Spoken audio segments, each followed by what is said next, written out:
ನಮಸ್ತೆ, ಕೆ.ಸಿ. ಮೂರ್ತಿ, ಕನ್ನಡ ಕರ್ನಾಟಕ ರಕ್ಷಣಾ ವೇದಿಕೆ ರಾಜ್ಯಾಧ್ಯಕ್ಷರು. ಈಗ ಮೊನ್ನೆ ಶುಕ್ರವಾರ ಇಡೀ ರಾಜ್ಯದಲ್ಲಿ, ರಾಷ್ಟ್ರದಲ್ಲಿ ಡಾಕ್ಟರ್ ರಾಜ್ಕುಮಾರ್ ಜಯಂತಿಯನ್ನು ಭಾರಿ ಅದ್ದೂರಿಯಾಗಿ, ಅರ್ಥಪೂರ್ಣವಾಗಿ, ಭಾರಿ ವಿಶೇಷವಾಗಿ ಅವರ ಮೇಲೆ ಅಭಿಮಾನ ಇಟ್ಕೊಂಡು ನಾವು ಮತ್ತೆ ನಾಡಿನ ಜನರು ಭಾರಿ ಗೌರವ ಕೊಟ್ಟಂತ ಒಬ್ಬ ಮೇಲು ನಟ ಡಾಕ್ಟರ್ ರಾಜ್ಕುಮಾರ್. ನಾವೆಲ್ಲ ಅವ್ರನ್ನ ದೇವರ ರೂಪದಲ್ಲೇ ಪೂಜೆ ಮಾಡ್ಕೊಂಡ್ ಬಂದಿದ್ದೀವಿ. ಕನ್ನಡಿಗರ ಹಾಸ್ಯ ಅವರು. ಅವ್ರ ಬಗ್ಗೆನ ಮೊನ್ನೆ ಈ ನಟ ಚೇತನ್ ಅವರು ಏನೋ ಯಾವುದೋ ವಿಚಾರ ಎತ್ಕೊಂಡು, ಪುಣ್ಯಭೂಮಿ ವಿಚಾರ ಎತ್ಕೊಂಡು ಅವರು ಮನವರಿಕೆ ಮಾಡಿಕೊಡ್ತಾರೆ ರಾಜ್ಯ ಸರ್ಕಾರಕ್ಕೆ ಮತ್ತು ರಾಜ್ಯದ ಜನರಿಗೆ. ಸ್ವಾಮಿ, ನೀವೇನು ಯಾರು ಮನವರಿಕೆ ಮಾಡಿಕೊಡೋದು ಬೇಡ. ರಾಜಣ್ಣ ನೀವು ಎಷ್ಟು ಕಂಡಿದ್ದೀರೋ ಏನೋ ಗೊತ್ತಿಲ್ಲ, ಇಡೀ ರಾಷ್ಟ್ರ ನೋಡಿದಂಥ ವ್ಯಕ್ತಿ. ಅವ್ರ ಬಗ್ಗೆನ ಯಾರಿಗೂ ಪರಿಚಯ ಮಾಡಿಕೊಡೋದು ಬೇಡ. ಇಡೀ ದಕ್ಷಿಣ ಭಾರತ ಫಿಲಮ್ ಇಂಡಸ್ಟ್ರಿ ಏನು ಒಪ್ಕೊಂಡಿದೆ ಅವ್ರನ್ನ, ಏನಂತ ನಾವೆಲ್ಲ ಹಾಲ್ಮರದ್ದು ಬೇರಿದ್ದಂಗೆ ರಾಜಣ್ಣವರು ದೊಡ್ಡ ಹಾಲ್ಮರ ಇದ್ದಂಗೆ, ಅಂದರೆ ದೊಡ್ಡ ಪರ್ವತ ಇದ್ದಂಗೆ ಅಂತ ಒಪ್ಕೊಂಡಿದೆ. ಯಾವುದು ಚಿತ್ರರಂಗದಲ್ಲಿರ್ಬೋದು, ಕಲಾರಂಗದಲ್ಲಿ, ರಂಗಭೂಮಿಯಲ್ಲಿ, ಎಲ್ಲದರಲ್ಲೂ ಕೂಡ ರಾಜಣ್ಣವ್ರ ಬಗ್ಗೆ ಅಪಾರವಾದ ಗೌರವ ಇಟ್ಕೊಂಡಂಥ ಒಬ್ಬ ಉತ್ತಮ ವ್ಯಕ್ತಿ. ಸಾಕಷ್ಟು ಅವ್ರಿಗೆ ಸರ್ಕಾರಗಳು, ರಾಜ್ಯ ಸರ್ಕಾರ, ದೇಶದಲ್ಲಿ ಎಲ್ಲ ದೇಶದಲ್ಲಿ ಗೌರವ, ರಾಜ್ಯ ಸರ್ಕಾರದಲ್ಲಿ ಗೌರವ, ರಾಷ್ಟ್ರ ಮಟ್ಟದಲ್ಲೂ ಗೌರವ ಸಿಕ್ಕಿರುವಂಥ ಒಬ್ಬ ಉತ್ತಮವಾದ ಕಲಾವಿದರು. ಅವ್ರ ಬಗ್ಗೆ ನಾವು ಎಷ್ಟೇ ಹೇಳಿದ್ರು ಸಾಲದು. ನಾವೆಲ್ಲ ಅವ್ರ ಅಭಿಮಾನನ ಹೃದಯದಲ್ಲಿ ಇಟ್ಕೊಂಡು ಸಾಕಷ್ಟು ವರ್ಷದಿಂದ ಗಾಂಧಿನಗರ ಕೇಂದ್ರ ಭಾಗದಲ್ಲಿ ಅದ್ದೂರಿಯಾಗಿ ಮೊನ್ನೆ 25ನೇ ವರ್ಷದ ಡಾಕ್ಟರ್ ರಾಜ್ಕುಮಾರ್ ಜಯಂತಿನ ಆಚರಣೆ ಮಾಡಿ, ಅವ್ರದ್ದು ನಮ್ಮ ಸಂಘಟನೆಯಿಂದ 25 ವರ್ಷ ನಿರಂತರವಾಗಿ ನಾವು ಅವ್ರದ್ದು ಸೇವೆನ ಗಾಂಧಿನಗರ ಡಾಕ್ಟರ್ ರಾಜ್ಕುಮಾರ್ ವೃತ್ತದಲ್ಲಿ ಪ್ರತಿ ವರ್ಷದಂತೆ ಈ ವರ್ಷನೂ ಕೂಡ ಆಚರಣೆ ಮಾಡಿ ಇವತ್ತು ಎಲ್ಲ ರಾಜ್ಯದ ಜನರು ಒಪ್ಕೊಂಡಿದ್ದಾರೆ. ಅವರು 97ನೇ ಹುಟ್ಟುಹಬ್ಬನ ಎಲ್ಲ ಒಪ್ಕೊಂಡು, ಭಾರಿ ಸರ್ಕಾರ ಕೂಡ ಒಪ್ಕೊಂಡು, ಎಲ್ಲರೂ ಅವ್ರ ಬಗ್ಗೆನ ಅಪಾರವಾದ ಗೌರವ ಇಟ್ಟಂತ ಒಬ್ಬ ವ್ಯಕ್ತಿನ ಬಗ್ಗೆನ ಮಾತಾಡೋದು, ನೀವು ಎಷ್ಟು ದೊಡ್ಡವರೋ ಎಷ್ಟು ಸಣ್ಣವರೋ ನಮಗಂತೂ ಗೊತ್ತಿಲ್ಲ.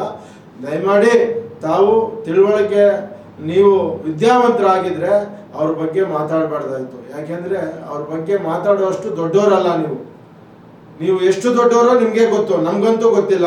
ದಯಮಾಡಿ ನೀವು ಹೇಳ್ತೀನಿ, ನೀವು ಯಾವುದೋ ನಿಟ್ಟಲ್ಲೂ ಕೂಡ ನೀವು ಆಲೋಚನೆ ಮಾಡಿ ಯಾವುದೇ ವ್ಯಕ್ತಿ ಬಗ್ಗೆ ಮಾತಾಡಬೇಕಾದ್ರೂ ಈ ರಾಷ್ಟ್ರದಲ್ಲಿ, ರಾಜ್ಯದಲ್ಲಿ ಸಾಕಷ್ಟು ಸೇವೆ ಮಾಡಿದ ಜನರಿದ್ದಾರೆ. ಅವ್ರ ಬಗ್ಗೆ ಮಾತಾಡಬೇಕಾದ್ರೆ ತಿಳುವಳಿಕೆ ಇಟ್ಕೊಂಡು ಮಾತಾಡಬೇಕು. ಸ್ವಾಮಿ, ಅವ್ರಿಗೆ 5.5 ಎಕರೆ ಜಾಗ ಏನು ದೊಡ್ಡದಲ್ಲ. ಸರ್ಕಾರ 100 ಎಕರೆ 1000 ಎಕರೆ ಕೊಟ್ಟರು ಕಡಿಮೆನೆ. ಯಾಕೆಂದ್ರೆ ಅಷ್ಟು ದೊಡ್ಡ ಮಟ್ಟದಲ್ಲಿ ಜನರದು ಒಂದು ಕಾನೂನಿದೆ. ಜನರು ಕಾನೂನಲ್ಲಿ ಸಂಪಾದನೆ ಮಾಡಿದಂಥ ದೊಡ್ಡ ವ್ಯಕ್ತಿ, ಆ ಹೃದಯ ಶ್ರೀಮಂತಿಕೆನ ಸಂಪಾದನೆ ಮಾಡಿದಂಥ ದೊಡ್ಡ ವ್ಯಕ್ತಿ ರಾಜ್ಕುಮಾರ್. ಅಂದರೆ ನಾವೆಲ್ಲ ಅಣ್ಣ ಅಂತ ಕರೆಯೋದು ಅವರೊಬ್ಬರಿಗೆ, ಯಾರಿಗೂ ಇಲ್ಲ. ನಾವೇನೇ ಕಾರ್ಯಕ್ರಮ ಮಾಡಿದ್ರೆ ಅಣ್ಣನ ಕಾರ್ಯಕ್ರಮ ಅಂತೀವಿ, ಅಣ್ಣನ ಪಿಕ್ಚರ್ ಅಂತೀವಿ. ಆ ಭಾವನೆ ಇಟ್ಕೊಂಡು ಇವತ್ತವರೆಗೂ ಅವರು, ಈಗ 20 ವರ್ಷ ಆಗಿದೆ, ಅವ್ರು ಇಲ್ಲದೆ ಇದ್ರು ಕೂಡ ಆ ಹೃದಯ ಶ್ರೀಮಂತಿಕೆ ನಾವು ಇಟ್ಕೊಂಡು ನಮ್ಮ ಜೀವ ಇರೋವರೆಗೂ ಕೂಡ ಅವ್ರ ಬಗ್ಗೆ ಅಪಾರವಾದ ಗೌರವ ಇಟ್ಟಿರ್ತೀವಿ. ನೀವು ಇವತ್ತು ಹೇಳಕ್ ಇಷ್ಟಪಡ್ತೀನಿ, ಯಾರೇ ಇರಲಿ ರಾಜ್ಕುಮಾರ್ ಬಗ್ಗೆ ಈ ದೇಶದಲ್ಲಿ, ರಾಜ್ಯದಲ್ಲಿ ರಾಜ್ಕುಮಾರ್ ಬಗ್ಗೆ ಮಾತಾಡಬೇಕಾದ್ರೆ ತಿಳುವಳಿಕೆ ಇಟ್ಕೊಂಡು ಮಾತಾಡಬೇಕು. ನಾವೆಲ್ಲ ಅಭಿಮಾನ ಇಟ್ಕೊಂಡ್ ಬಂದವ್ರು ಸ್ವಾಮಿ. ಜೀವದ ಹಂಗನ ತಡೆದು ರಾಜಣ್ಣನಿಗೋಸ್ಕರ ಹೋರಾಟ ಮಾಡ್ಕೊಂಡು ಅವ್ರ ಅಭಿಮಾನ ಇಟ್ಕೊಂಡು ಬಂದಂಥವ್ರು. ನೀವು ದಯಮಾಡಿ ಹೇಳ್ತೀನಿ, ಇವತ್ತು ಆಗಲಿ ಇನ್ನೊಬ್ಬರಿಗೆ ಆಗಲಿ ಅವ್ರ ಬಗ್ಗೆ ಮಾತಾಡಬೇಕಾದ್ರೆ ತಿಳುವಳಿಕೆ ಇಟ್ಕೊಂಡು ಮಾತಾಡಿ. ನೀವು ಒಳ್ಳೆಯವರೋ ಕೆಟ್ಟವರೋ ನಿಮ್ಮ ಆತ್ಮಕ್ಕೆ ಗೊತ್ತಿರ್ಬೇಕಷ್ಟೇ ಹೊರತು ಇನ್ನೊಬ್ಬರ ಬಗ್ಗೆ ನೀವು ವಿಚಾರನ ಸ್ಪಷ್ಟೀಕರಣ ಮಾಡಬೇಕಾದ್ರೆ ತಿಳುವಳಿಕೆ ಇಟ್ಕೋಬೇಕು. ಚೇತನ್ ಅವರೇ, ದಯಮಾಡಿ ಹೇಳ್ತೀನಿ ನೋಡಿ, ಕಲಾವಿದರು, ನೀವು ಹೋರಾಟಗಾರರು, ಆದರೂ ಕೂಡ ನಿಮಗೆ ಅವೆರಡು ನಿಮಗೆ ತಿಳುವಳಿಕೆ ಇಲ್ವಾ? ಸಾಕಷ್ಟು ಎಲ್ಲದರಲ್ಲೂ ನೀವು ಬುದ್ಧಿವಂತಿಕೆಯಿಂದ ಮಾತಾಡ್ತೀರಾ. ಇದು ಮಾತಾಡಿರೋದು ಸರಿ ಇಲ್ಲ. ಕ್ಷಮಾಪಣೆ ಕೇಳೋದು ದೊಡ್ಡದಲ್ಲ, ಕ್ಷಮಾಪಣೆ ಎಲ್ಲ ಕೇಳ್ತಾರೆ.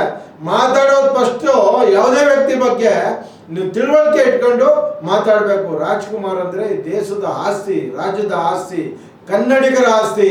ಅವರು ಸಾಕಷ್ಟು ಭಾಷೆ, ನೆಲ, ಜಲ, ನೀರಿನ ವಿಚಾರ, ಯಾರದೇ ಕನ್ನಡಿಗರ ವಿಚಾರ ಬಂದಾಗ ಬೀದಿಗಿಳಿದು ಸಾಕಷ್ಟು ಹೋರಾಟ ಮಾಡಿದವರು, ನಾವೆಲ್ಲ ಕಣ್ಣಲ್ಲಿ ನೋಡಿದವರು.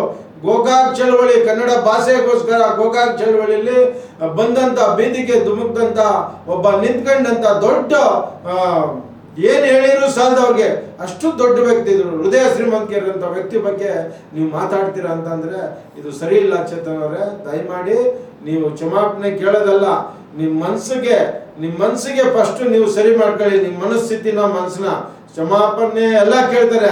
ನಾನು ಊಟ ಮಾಡಿಬಿಟ್ಟು ಊಟ ಮಾಡಿದೀನಿ ಇಲ್ಲ ಅಂತ ಹೇಳೋದಲ್ಲ, ಊಟ ಮಾಡೋದಕ್ಕೆ ಫಸ್ಟೇ ಆಲೋಚನೆ ಮಾಡಬೇಕು, ಇದು ಸರಿ ಇದೆಯಾ ಇಲ್ವಾ ಊಟ, ಇದು ನಾನು ತಿಂತಾ ಇರೋದು ನನ್ನ ದೇಹಕ್ಕೆ ಸರಿ ಇದೆಯಾ ಅಂತ. ಈಗ ಎಲ್ಲ ನೀವು ನೋಡ್ತಾ ಇದ್ದೀರಾ, ಬೆಳಿಗ್ಗೆಯಿಂದ ಸಾಕಷ್ಟು ಜನರು, ಎಲ್ಲ ಸಂಘ ಸಂಸ್ಥೆಗಳು ಮತ್ತು ಡಾಕ್ಟರ್ ರಾಜ್ ಅಭಿಮಾನಿ ಸಂಘ ಎಲ್ಲ ಸಿಡಿದು ನಿಂತಿದೆ ಇವತ್ತು. ಏನು ಬೇಕಾದ್ರೂ ಯಾರು ಏನು ಬೇಕಾದರೂ ಅವರು ಇದು ಮಾಡ್ಬೋದು. ಯಾಕೆಂದರೆ ರಾಜಣ್ಣನ ಅಭಿಮಾನನ ಅವರು ಸಂಪಾದನೆ ಮಾಡಿದವರು ಸಾಮಾನ್ಯ ವ್ಯಕ್ತಿಗಳಲ್ಲ. ಜೀವದ ಹಂಗನ ತಡೆದು ಎಷ್ಟೋ ಜನರು ಜೀವನ ಅರ್ಪಣೆ ಮಾಡ್ಕೊಂಡಿದ್ದಾರೆ ರಾಜಣ್ಣನಿಗೋಸ್ಕರ. ನಿಮಗೆ ಗೊತ್ತಿಲ್ಲ ವಿಚಾರ, ಅವ್ರ ವಿಚಾರನ ತಿಳ್ಕೊಂಡು ನೀವು ಮಾತಾಡಿ. ದಯವಿಟ್ಟು ಹೇಳ್ತೀನಿ, ಯಾರೇ ರಾಜಣ್ಣನ ಬಗ್ಗೆ ಇವತ್ತಲ್ಲ ಮುಂದೆನೂ ಮಾತಾಡಬೇಕಾದ್ರೆ ಯಾರು ಅದು ಸಹಿಸಕ್ಕಿಲ್ಲ ಸ್ವಾಮಿ. ಕನ್ನಡಿಗರು, ಪ್ರತಿಯೊಬ್ಬ ಕನ್ನಡಿಗನು ಕೂಡ ಇವತ್ತು ಸಹಿಸಕ್ಕಿಲ್ಲ. ಯಾಕೆಂದ್ರೆ ದೊಡ್ಡ ವ್ಯಕ್ತಿ, ಅವ್ರು ಯಾವುದೋ ಆಸೆ ಪಟ್ಟವರಲ್ಲ, ಯಾವ ಸ್ಥಾನಮಾನ ಆಸೆ ಪಟ್ಟವರಲ್ಲ, ಅವರು ಸರಳ ವ್ಯಕ್ತಿ. ಕಲಾರಂಗದಲ್ಲಿ ಇವತ್ತು ಇಡೀ ರಾಷ್ಟ್ರ ಮಟ್ಟದಲ್ಲಿ ಹೆಸರು ಮಾಡಿದ್ದಾರೆ ಯಾರಾದ್ರು ಅಂತಂದ್ರೆ ರಾಜಣ್ಣ ಮಾತ್ರ. ಯಾಕೆಂದ್ರೆ ಅಂತ ವ್ಯಕ್ತಿತ್ವ ಎಲ್ಲೋ ಭಗವಂತನಿಗೆ ಸರಿಸಾಟಾದಂಥ ವ್ಯಕ್ತಿತ್ವ. ಏನು ಚಿತ್ರರಂಗ, ರಂಗಭೂಮಿ, ಆಮೇಲೆ ಸೇವೆ, ಸಾಹಿತ್ಯದಲ್ಲಿ, ಆಮೇಲೆ ಏನು ಸ್ವಾಮಿ ಅವರು ಹಾಡುಗಳು ಕೇಳ್ತಾ ಇದ್ರೆ ಮನಸ್ಸಿನ ರೋಮಗಳು ಹಂಗೆ ನಿಲ್ಲುತ್ತೆ. ಇವತ್ತು ಕೂಡ ನೋಡಿ, ಆ ಥರ ಒಂದು ಸಾಹಿತ್ಯ ಇದರಲ್ಲಿ ಬಂದಂಥ ವ್ಯಕ್ತಿಗೆ ನೀವು ಈ ಥರ ಮಾತಾಡೋದು ಸರಿ ಇಲ್ಲ. ಚೇತನ್ ಅವರೇ, ದಯಮಾಡಿ ನೀವು ಏನೋ ಗೊತ್ತಿಲ್ಲ, ನೀವು ಎಂಥ ದೊಡ್ಡ ವ್ಯಕ್ತಿನೋ ಗೊತ್ತಿಲ್ಲ, ನೀವು ದಯಮಾಡಿ ಅದನ್ನ ನೀವು ನಿಮ್ಮ ಮನಸ್ಸನ್ನ ಸರಿಪಡಿಸ್ಕೊಂಡು ಇಡೀ ಕನ್ನಡಿಗರ ಏನು ಕರ್ನಾಟಕದ 7 ಕೋಟಿ ಜನರಿದ್ದಾರೋ ಅಂಥವ್ರಿಗೆಲ್ಲ ನೀವು ತಲೆ ಬಗ್ಗೆ ಕ್ಷಮಾಪಣೆ ಕೇಳೋದು ಒಂದೇ ಅಲ್ಲ, ಮುಂದಿನ ನೀವು ಇದಕ್ಕೂ ಉತ್ತರ ಕೊಡಬೇಕಾಗುತ್ತೆ.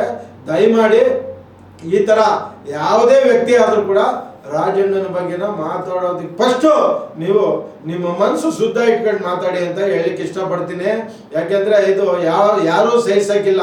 ಇವತ್ತು ನಾನು ಒಬ್ಬ ಅಲ್ಲ, ಕೋಟ್ಯಾಂತರ ಜನರು, 7 ಕೋಟಿ ಕನ್ನಡಿಗರು ಇರೋ ಅಭಿಮಾನನ ಸಂಪಾದನೆ ಮಾಡಿದಂಥ ವ್ಯಕ್ತಿ. ನೀವು ಮುಂದಿನ ಯುವ ಪೀಳಿಗೆಗೆ ಮಾರ್ಗದರ್ಶಕರಾಗಬೇಕೆ ಹೊರತು ಅವರಿಂದ ನೀವು ಬೇರೆ ಭಾವನೆಗಳನ್ನ ಇಟ್ಕೋಬಾರ್ದು. ದಯಮಾಡಿ ನೀವೇನಾದರೂ ಸೇವೆ ಮಾಡಬೇಕು, ಇಲ್ಲ ಯಾವುದೋ ಪ್ರಚಾರಕ್ಕೆ ಹೋಗ್ಬೇಕು ಅನ್ನಂಗಿದ್ರೆ ಬೇರೆ ಬೇರೆ ಇದಿದೆ, ಅದರಲ್ಲಿ ಹೋಗಿ. ಪ್ರಚಾರ ತಾಣಕ್ಕೆ ಇದಕ್ಕೆ ಬರಬಾರ್ದು. ರಾಜಣ್ಣನ ಕೆಣಕದೇ ಆಗಲಿ, ರಾಜಣ್ಣನ ವಿಚಾರನ ಸ್ಪಷ್ಟೀಕರಣ ಮಾಡೋದೇ ಆಗಲಿ, ಅದು ಸರಿ ಇಲ್ಲ. ಅವರು 2.5 ಎಕರೆ ಜಾಗ ದೊಡ್ಡದಲ್ಲ, 1000 ಎಕರೆ ಕೊಟ್ಟರು ಸಾಲದು. ನಾವೆಲ್ಲ ಅಭಿಮಾನಿಗಳು ಅವರು ತೀರೋದಂಥ ಸಂದರ್ಭದಲ್ಲಿ ವಿಧಾನಸೌಧ ಮುಂದೆಗಡೆ ಅವ್ರ ಪ್ರತಿಮೆನ ಅನಾವರಣ ಮಾಡಬೇಕು ಅಂದ್ಬಿಟ್ಟು ನಾವೆಲ್ಲ ಹೋರಾಟ ಮಾಡಿದವರು. ಅವತ್ತು ಆ ಪರಿಸ್ಥಿತಿ ಇತ್ತು, ಸರ್ಕಾರ ಒಪ್ಕೊತ್ತು, ಎಲ್ಲದಕ್ಕೂ ಸ್ಪಂದನೆ ಇತ್ತು. ಅಂತ ಸರ್ಕಾರನೇ ಕೊಟ್ಟಿರ್ಬೇಕಾದ್ರೆ ನೀವು ಯಾಕ್ರಿ ಇವೆಲ್ಲ ಕೆತ್ಕಕ್ಕೆ ಹೋಗ್ತೀರಾ? ಮೊಸರಲ್ಲಿ ಕಲ್ಲು ಹುಡ್ಕುವಂಥ ಕೆಲಸ ಮಾಡಕ್ಕೆ ಹೋಗ್ಬೇಡಿ. ಇದು ನಿಮಗೆ ತೊಂದರೆ ಆಗುತ್ತೆ ಹೊರತು ಇನ್ನೊಬ್ಬರಿಗೆ ತೊಂದರೆ ಆಗಕ್ಕಿಲ್ಲ. ಇದು ರಾಜಣ್ಣನ ವಿಚಾರ. ಇದು ರಾಜಣ್ಣನ ವಿಚಾರನ ನೀವು ಎತ್ಕೊಂಡು ಮಾತಾಡಬೇಕಾದ್ರೆ ನಿಮ್ಮ ಮನಸ್ಸನ್ನ ಸರಿ ಇಟ್ಕೊಂಡು ಮಾತಾಡಿ ಅಂತ ಹೇಳಲಿಕ್ಕೆ ಇಷ್ಟಪಡ್ತೀನಿ.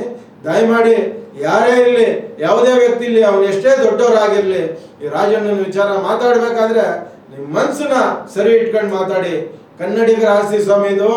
ರಾಜಣ್ಣ ಸಾಮಾನ್ಯ ವ್ಯಕ್ತಿ ಅಲ್ಲ. ರಾಜಣ್ಣ ಕನ್ನಡಿ ಎಷ್ಟೋ ಜನರು ರಾಜಣ್ಣನಿಗೋಸ್ಕರ ಥಿಯೇಟ್ರು ಕೊಡದೇ ಇದ್ದಕ್ಕೆ ಪಿಕ್ಚರ್ ರಿಲೀಸ್ಗೆ ಎಷ್ಟೋ ಜನರು ಜೀವನ ಹಂಗನ್ನೇ ತಡೆದು ಬಿಟ್ಟಿದ್ದಾರೆ, ಜೀವ ಅರ್ಪಣೆ ಮಾಡ್ಕೊಂಡಿದ್ದಾರೆ ಎಷ್ಟೋ ಜನರು. ಅಂಥ ವ್ಯಕ್ತಿ ಅವರು, ಸರಳವಾದ ವ್ಯಕ್ತಿ. ಯಾರಿಗೆ ಆಗಲಿ ಒಬ್ಬ ವ್ಯಕ್ತಿನ ಮಾತಾಡಬೇಕಾದ್ರೆ ಚಿತ್ರರಂಗದಲ್ಲಿ ಭಾರಿ ಗೌರವದಲ್ಲಿ ಎಡ್ಕೊಂಡ್ಬಂದಂಥ ದೊಡ್ಡ ವ್ಯಕ್ತಿ. ನಾವು ಅದಕ್ಕೆ ಅವ್ರನ್ನ ನಮ್ಮ ಹೃದಯದಲ್ಲಿ ಇಟ್ಕೊಂಡಿದ್ದೀವಿ, ನೆಲ್ಗೆವಲ್ಲಿ ಇಟ್ಕೊಂಡಿಲ್ಲ, ನಾವು ಹೃದಯದಲ್ಲಿ ಇಟ್ಕೊಂಡಿದ್ದೀವಿ. ಕನ್ನಡ ಭಾಷೆಗೆ ಏನು ಗೌರವ ಇದೆಯೋ ರಾಜಣ್ಣನಿಗೂ ಅದೇ ಗೌರವ ಇದೆ. ದಯಮಾಡಿ ನೀವು ನಿಮ್ಮ ಮನಸ್ಸನ್ನ ಶುದ್ಧೀಕರಣ ಮಾಡ್ಕೊಳ್ಳಿ ಫಸ್ಟು ಅಂತ ನಾನು ಹೇಳಲಿಕ್ಕೆ ಇಷ್ಟಪಡ್ತೀನಿ. ಚೇತನ್ ಅವರೇ, ದಯಮಾಡಿ ಇದೆಲ್ಲ ಸರಿಯಲ್ಲ, ಒಳ್ಳೇದಲ್ಲ, ಸರಿ ಮಾಡ್ಕೊಳ್ಳಿ ನೀವು ಫಸ್ಟು. ನಮಸ್ಕಾರ.